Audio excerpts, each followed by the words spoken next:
जितने भी ग्रह हैं, चाहे राहु हो, केतु हो, मंगल हो, शनि हो, बुध हो, भौम हो, सूर्य हो, ये सारे जो ग्रह हैं ये शंकर भगवान के शिवलिंग के पास में विराजमान है।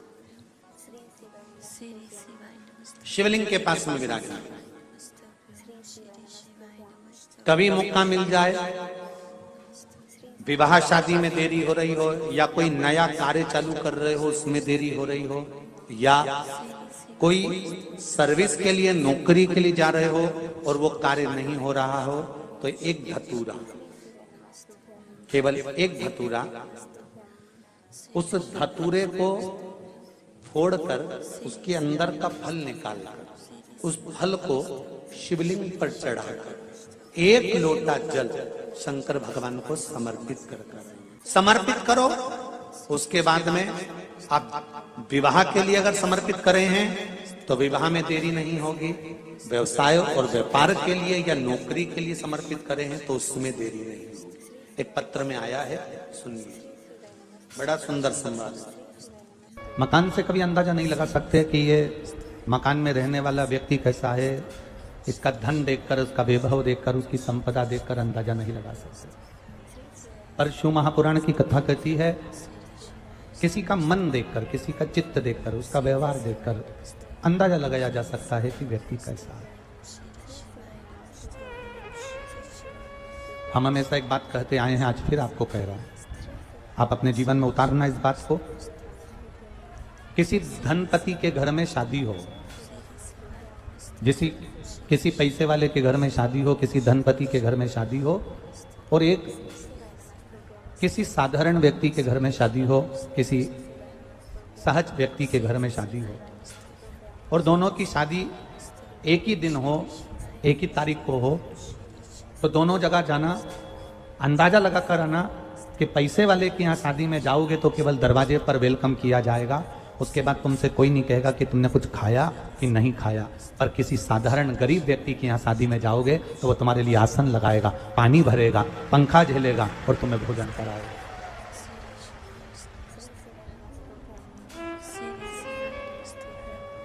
एक साधारण व्यक्ति में उसकी नम्रता, ऐसा नहीं कि धनपति में नम्रता नहीं होती या पैसे वालों में नम्रता नहीं होती। हम ये नहीं कहते कि पैसे वालों में नम्रता नहीं होती, होती है।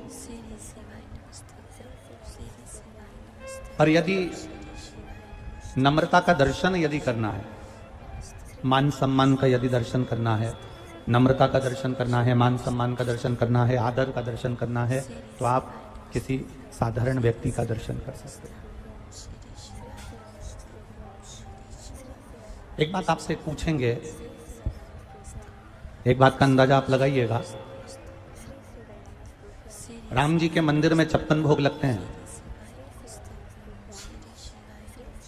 भगवान कृष्ण के मंदिर में 56 भोग लगते हैं, भगवान विष्णु के मंदिर में 56 भोग लगते हैं, ब्रह्मा जी के मंदिर में 56 भोग लगते हैं, देवी जी के मंदिर में 56 भोग लगते हैं। पर कभी आपने सुना कि भोलेनाथ जी के मंदिर में 56 भोग लगा? जम के बोलो जरा, कभी सुना है आप लोगों ने कि भगवान शंकर के मंदिर में कहीं 56 भोग लगा, शिव जी के मंदिर में कहीं 56 भोग लगा?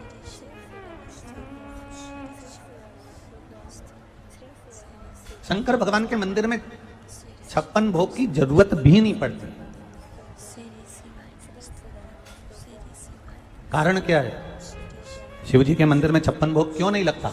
शंकर भगवान के मंदिर में दुनिया के लोग चाहे तो 56 भोग लगा दें, पर शंकर भगवान की कथा कहती है, शिव महापुराण की कथा कहती है कि मंदिर में भगवान के आगे 56 भोग लगे और मंदिर के बाहर कोई भूखा सो रहा हो तो मंदिर में भगवान को 56 भोग अच्छे लगेंगे क्या? जम के तो बोलो, अच्छे लगेंगे? नहीं लगेंगे। सारे देवताओं को 56 भोग लग जाते हैं, पर मेरे महादेव को 56 भोग इसलिए नहीं लगते क्योंकि मेरा महादेव पृथ्वी पर रहता है, मृत्यु लोक में रहता है, भूमंडल पर रहता है। इस भूमि पर मेरा महादेव रहता है, तो मेरा महादेव ये जानता है अगर मैं 56 भोग खाऊंगा और मेरे मंदिर के बाहर अगर कोई बैठा है, सो रहा है, और कोई गरीबड़ा, कोई भिक्षुक अगर भूखा है, तो मेरा 56 भोग खाना बेकार है। इसलिए शिव 56 भोग नहीं पाते।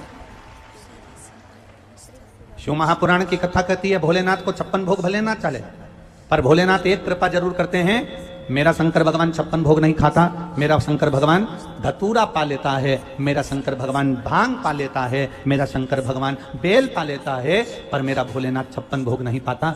इतना जरूर है कि तुमको जो शंकर के मंदिर जाता है, शिव जी को एक लोटा जल चढ़ाता है, शंकर का गुणगान करता है, शिव की स्तुति करता है, शंकर की कथा को जो सुनता है, मेरा भोलेनाथ उसको 56 भोग जिंदगी में एक बार जरूर खिला देता है, पर खुद नहीं खाता। मेरा ओघड़दानी, मेरा त्रिकालदर्शी, मेरा कैलाशी, मेरा विनाशी शिव सहज रहेगा, उसको तुम्हारे 56 भोग की जरूरत नहीं पड़ती। आप लगाओ, आपकी मर्जी पड़े, जिन जिन को 56 भोग लगाओ, पर मेरे महादेव को 56 भोग की जरूरत नहीं है। अगर मेरा महादेव प्रसन्न होता है, अगर मेरा महादेव को कुछ प्रिय है, तो तुम्हारे 56 भोग प्रिय नहीं है।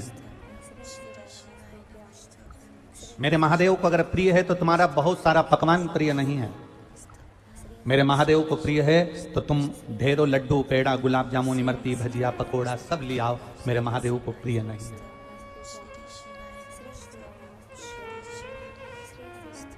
आप अपने लिए कितना भी 56 भोग जमा, ये गोस्वामी जी से पूछना जो कथा करवा रहे हैं, या जिस अग्रवाल धर्मशाला में हम रुके हैं, जिस अग्रवाल भवन में हम रुके हैं, धर्मशाला में हम रुके हैं, उस भवन में जो भंडारी भोजन बना रहा है उससे पूछना, हम चले जाएं उसके बाद पूछना कि वो इतना सारा भोजन बनाते हैं, क्या सीहोर वाले गुरुजी उतना भोजन उनके भंडार गृह का लेते हैं?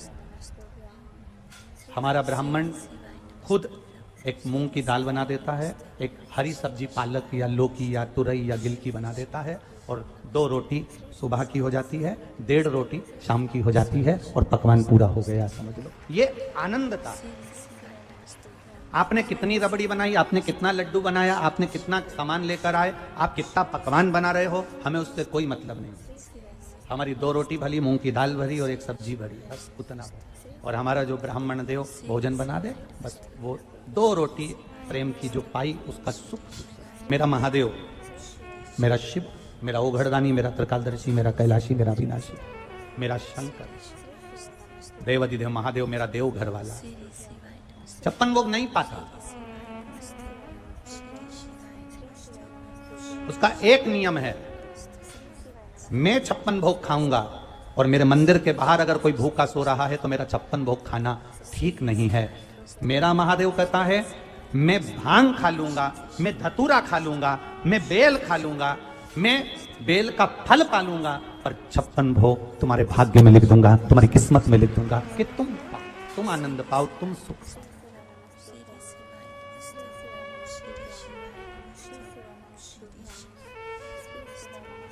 तुम्हारे पास में कितनी दौलत है ना, शंकर जी को उससे कोई मतलब नहीं।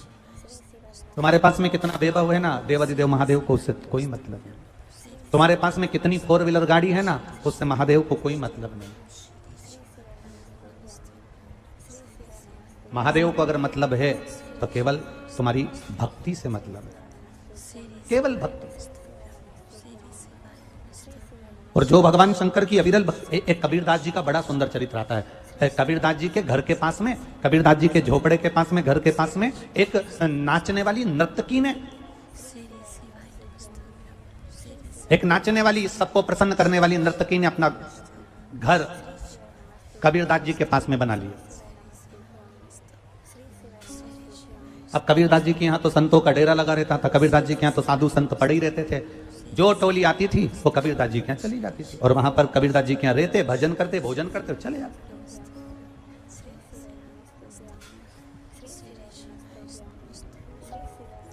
कबीरदास जी के यहाँ पड़े हैं, संत साधु भजन कर रहे हैं, कीर्तन कर रहे हैं, मंत्र जाप कर रहे हैं, भजन कर कर चले जाते। अब देखिए, कबीरदास जी के बाजू में नर्तकी ले रही है, एक नाचने वाली, जिसने मकान बना लिया, कबीरदास जी के बिल्कुल बाजू में रह रही है, अच्छे से रह रही है। कबीरदास जी के यहाँ संत आ रहे हैं, साधु आ रहे हैं, सन्यासी आ रहे हैं, तपस्वी आ रहे हैं, साधक आ रहे हैं, उपासक आ रहे हैं, और वो नर्तकी जो रोज शाम होते से ही, दीप लगाते से ही नाचना चालू कर देती है, और उसके यहाँ भी लोग आ रहे हैं। कबीरदास जी के यहाँ साधु सन्यासी संत महात्मा आते हैं और नर्तकी के यहाँ उसके जो चाहने वाले हैं, उसके नृत्य को देखने वाले, उसके स्वरूप को देखने वाले आते हैं। भीड़ उसके यहाँ भी है, भीड़ इसके यहाँ भी है। नर्तकी ने अपने पड़ोसी के यहाँ देखा तो संत संत ढेर, बड़े सुंदर सुंदर संत नर्तकी ने देखा कबीर के यहाँ बैठे हुए हैं। नर्तकी के हृदय में ईर्ष्या जाग गई।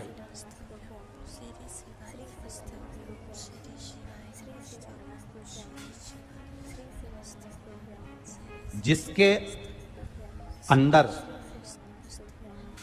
पाप ज्यादा भरा होता है ना, उसको संत अच्छे नहीं लगते। जिसके अंदर पाप ज्यादा भरा होता है उसको शिव महापुराण अच्छी नहीं लगती। जिसके अंदर पाप ज्यादा भरा होता है उसको मंदिर अच्छा नहीं लगता। जिसके अंदर पाप ज्यादा भरा होता है उसको भगवान का भजन अच्छा नहीं लगता। जिसके अंदर पाप ज्यादा भरा होता है उसको धर्म और भगवान की भक्ति अच्छी नहीं लगती। कैसे अच्छी नहीं लगती? अंदाजा लगाना। पाप बढ़ता है तो भगवान अच्छा नहीं लगता, प्रवचन अच्छे नहीं लगते, शिव पुराण अच्छी नहीं लगती, शंकर मंदिर जाना अच्छा नहीं लगता, लोगों की सीख देना अच्छा नहीं लगता, कोई आपको समझाए आपको अच्छा नहीं लगता। जब पाप बढ़ता है तो अच्छे कार्य अच्छे नहीं लगते। उसी तरह जैसे पाप बढ़ा तो कथा भागवत सत्संग भजन संत मंदिर अच्छे नहीं लगते, उसी तरह जैसे पाप बढ़ने पर ये अच्छे नहीं लगते, उसी तरह शरीर में ताप बढ़ने पर, ताप मतलब बुखार, शरीर में जब बुखार आता है, ताप बढ़ता है, तो ईमानदारी से बोलो भोजन अच्छा लगता है क्या? जम के बोलो जरा, भोजन अच्छा लगता है? नहीं। ताप बढ़ता है तो भजन अच्छा नहीं लगता, ताप बढ़ता है, बुखार बढ़ता है, बहुत ज्यादा फीवर जब बढ़ता है तो भोजन अच्छा नहीं लगता। और ध्यान रखना, जिस दिन तुम्हें शिव पुराण अच्छी ना लगे, जिस दिन तुम्हें भजन अच्छा ना लगे, जिस दिन तुम्हें कोई मंदिर जाना अच्छा ना लगे, जिस दिन तुम्हें कोई सत्संग में जाए तो अच्छा ना लगे, जिस दिन तुम्हें कोई भगवान की भक्ति में डूबता हुआ अच्छा ना लगे, समझ लेना कि तुम्हारे को पाप ज्यादा बढ़ गया। इसलिए हमारा मन कथा सत्संग भजन कीर्तन में नहीं लग रहा, हमारे स्मरण में नहीं लग रहा। जरूर मेरे जैसे ताप बढ़ता है तो भोजन छूट जाता है, बुखार बढ़ता है तो भोजन छूट जाता है, पाप बढ़ता है तो भजन छूट जाता है, पाप बढ़ता है तो शिव महापुराण छूट जाती है, पाप बढ़ता है सत्संग छूट जाता है, पाप बढ़ता है मंदिर छूट जाता है। उस नर्तकी ने ये मन में विचार करा कि मेरे यहाँ लोग कम आते हैं और इस कबीरदास जी के यहाँ ज्यादा जाते हैं, अंदर से पाप ज्यादा बढ़ गया। तो उस नर्तकी ने अपने चाहने वाले से कहा, लगा दे आग कबीरदास की कुटिया में।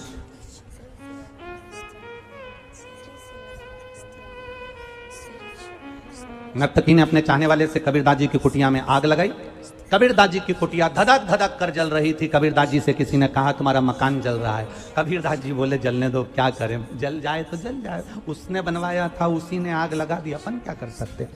अब क्या हुआ, कबीरदास जी तो बैठ गए भजन गाने, हवा का झोंका चला और हवा जाना थी इधर, हवा का झोंका पड़ गया वेश्या के घर के उधर, और मालूम पड़े 2 मिनट में वेश्या का घर भी खाक हो गया। उस नर्तकी का घर भी खाक हो गया, उस वैश्या का घर भी खाक हो गया। वैश्या दौड़ती दौड़ती कबीरदास जी के पास पहुंची। कबीरा कबीरा, बाबा जी, संत जी, गुरु जी, ये तो बताओ तुमने ये क्या कर दिया। इतने में कबीरदास जी बोले, बहन मैं तो यहाँ बैठा हूं, मैंने तो कुछ भी नहीं करा। कबीरदास जी तुम्हारे घर में आग लगी थी, मेरे घर में आग कैसे लग गई। कबीरदास जी कहते हैं मालूम नहीं, पर इतना जरूर जानता हूं, तेरे यार ने मेरे यहाँ आग लगा दी और मेरे यार ने तेरे यहाँ आग लगा दी।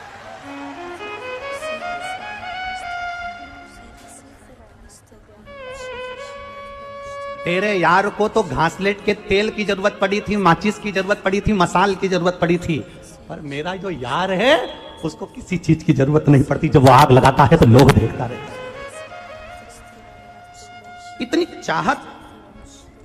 कबीरदास जी ने नर्तकी से कहा, दुनिया के लोगों ने तेरा स्वरूप देखकर तुझे चाहा है, पर एक भक्त जो होता है ना, उसको भगवान कभी नहीं दिखता, उसके बाद भी वो उसको दिल से चाहता है। जो दिखता नहीं है ना, वो भी बिना देखे ही कुछ कमाल कर कर चला जाता है। वो आता है और कब कमाल करता है पता नहीं। एक पत्र आया, देख,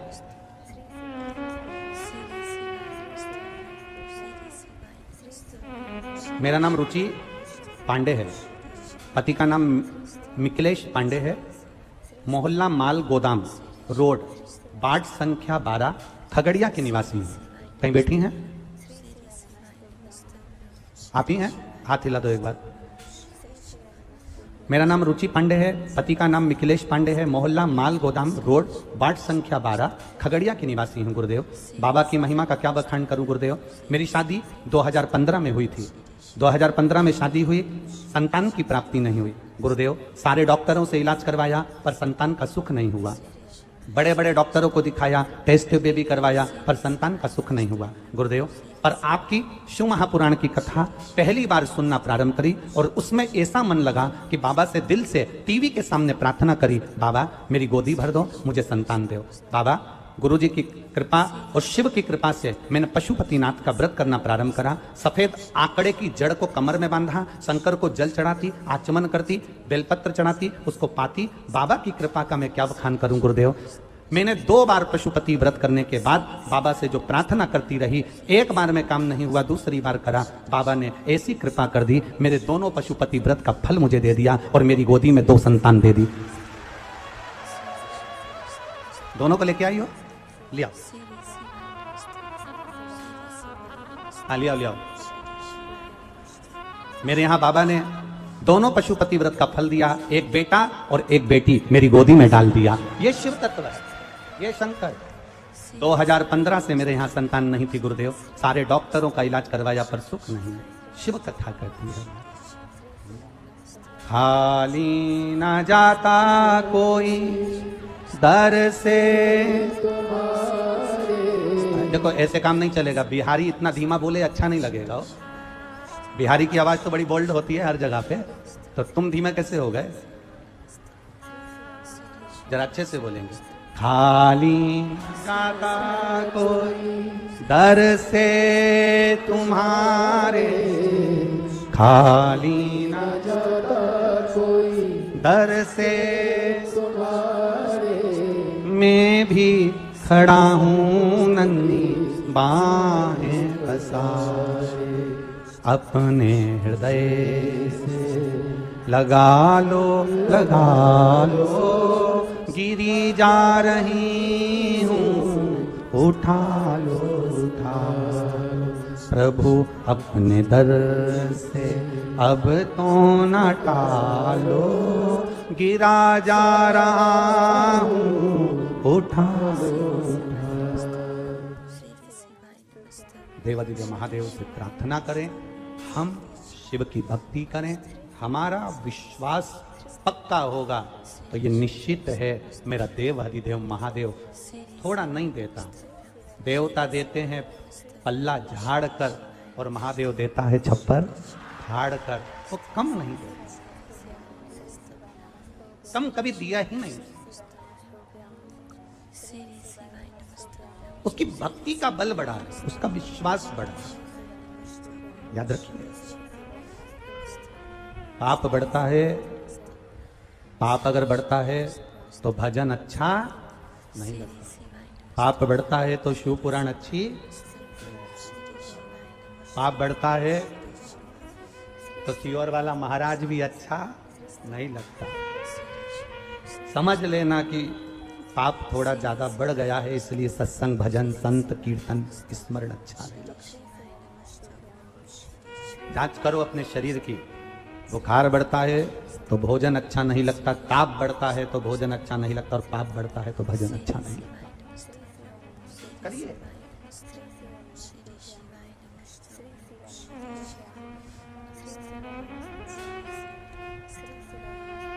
पूरा घर भजन नहीं करता, पूरा घर कथा नहीं सुनता, पूरा घर शिव के मंदिर नहीं जाता, पूरा घर शिव महापुराण में नहीं जाता, पर अपने घर में कोई एक व्यक्ति अगर ऐसा है जो भगवान की भक्ति में डूबा हुआ है, भगवान से लगा हुआ है, भगवान से लगा हुआ है, तो समझ लेना कि वो पूरे घर को पार लगा रहा है। एक अकेला, एक अकेला।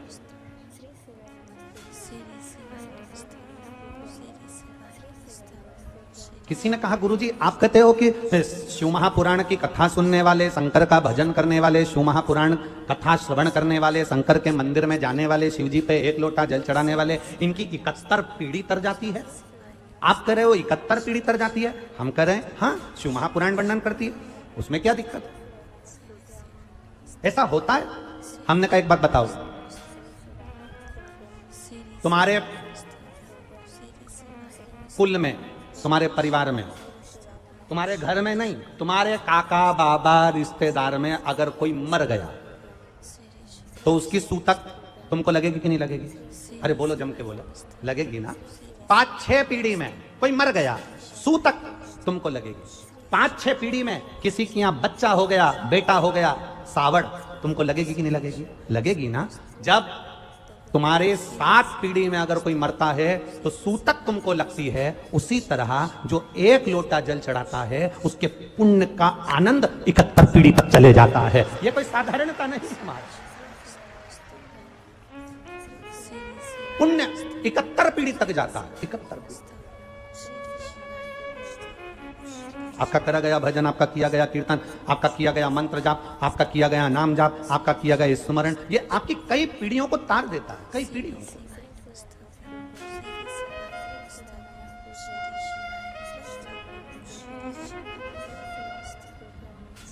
अगर तेरे यार ने मेरे घर में आग लगाई तो मैं जिसका भजन करता हूं वो भी तो मेरा यार है, और वो कोई हल्का फुल्का यार नहीं है, साधारण नहीं है।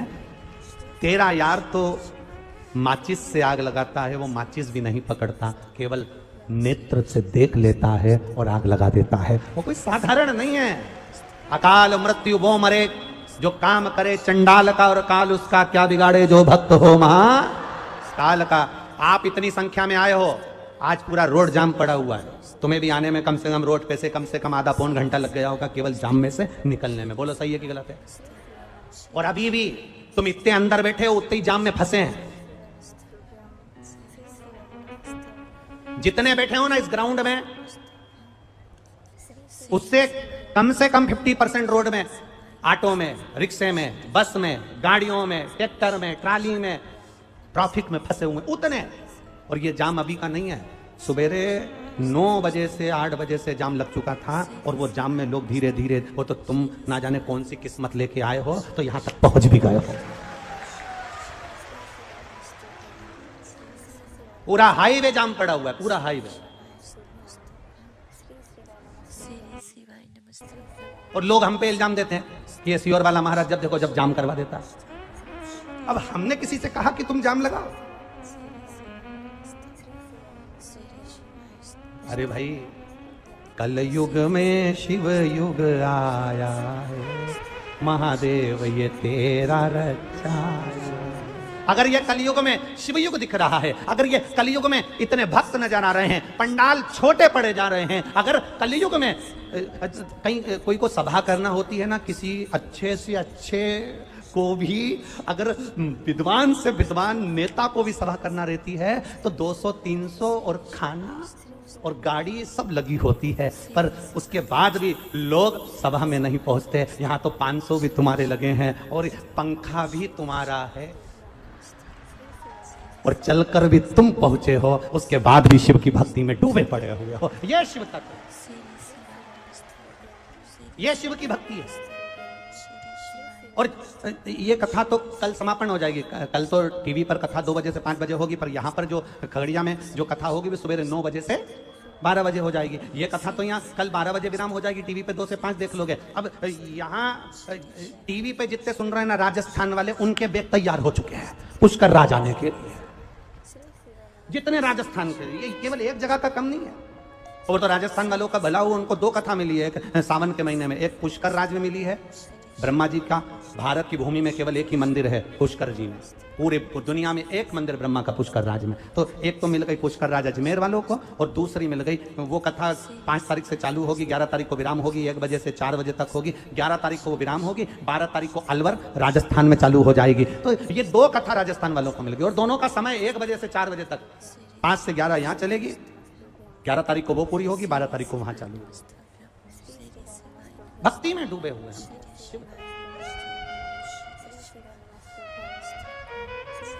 महाराज, मकान देखकर किसी का अंदाजा मत लगाना, मकान तो किसी का भी अच्छा हो सकता है, बंगला किसी का भी सुंदर हो सकता है,